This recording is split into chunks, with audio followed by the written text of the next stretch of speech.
Hey, it's Ben. Welcome back to my channel. This is a follow-up video to a video that I put out last week where I was giving advice to people in the incel community. Now, there were two things in particular that I got a lot of questions about. The first had to do with how to find a community of like-minded people to grow with, to encourage you to better yourself with. And the second thing was how to find a mentor or a coach. So let me take a dive into that. And I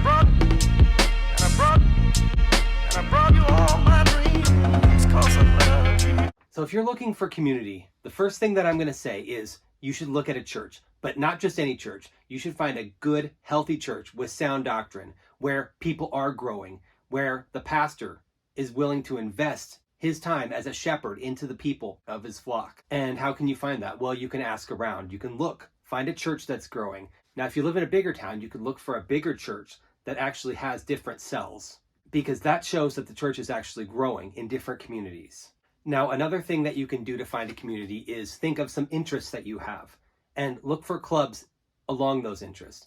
For example, I do archery, and I've become pretty good friends with some of the guys I do archery with. I don't know what your interests are, but whatever they are, you could think to yourself, are there any clubs? Are there any groups that get together on a regular basis around an activity? The third place that I would suggest that you find community is at your job. If you have stable employment and you're around other employees, get to know the employees. Get to know them with the intent to pour into them, to bless them. Because the world has this simple principle. It's called sowing and reaping. What you want to reap, you should sow. And so start planting those seeds in other people's life. Eventually they'll grow up and people will start sowing back into you. The fourth thing I'd like to suggest, and you might have to come out of your shell a little bit if you're not a general outgoing person, is network wherever you are. I can think of at least one time that I was just in a conversation with a guy I sat next to on a plane. He became a great friend of mine, and actually we worked together for a number of years, all because of a conversation on an airplane. So those are the four things that I'd like to suggest when it comes to finding a community.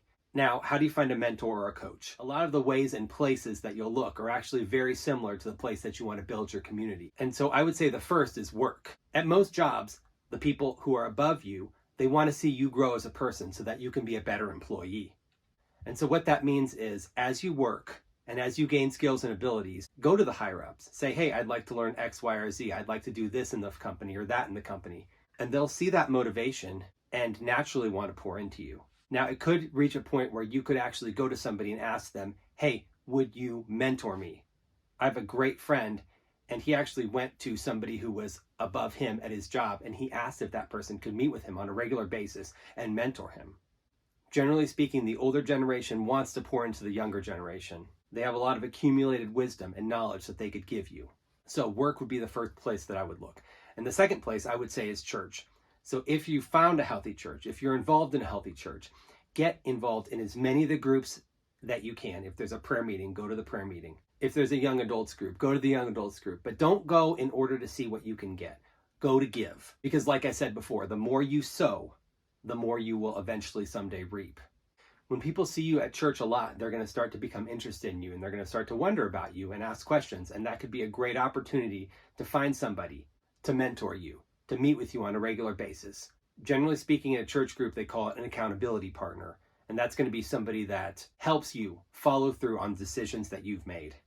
The third thing I would say is whatever your interests are, if you find a group and get involved there, there's probably some older guys at that group that have a lot of wisdom that would like to pour that into the next generation. I remember a time that I wanted to start a business in woodworking. I went out and I found a woodworking guild in a close town. I met with the president and I asked him if he could help me make these products for the company that I wanted to start. Not only did he make sample products for me, but he also took me into his shop, showed me around, showed me all the things that he made. And he actually asked me if I wanted to join the guild and learn to do the stuff that he did. I wasn't even out looking for a mentor, and somebody volunteered to do that because I showed interest. So if you found a good community, you've gotten involved, you've identified somebody that you think might be a good mentor, the next step is ask for mentorship. Ask for an accountability partner. After you've established a relationship for at least 6 months is probably the time to ask. And just say something like, hey, could you help train me in this? Could you be my accountability partner?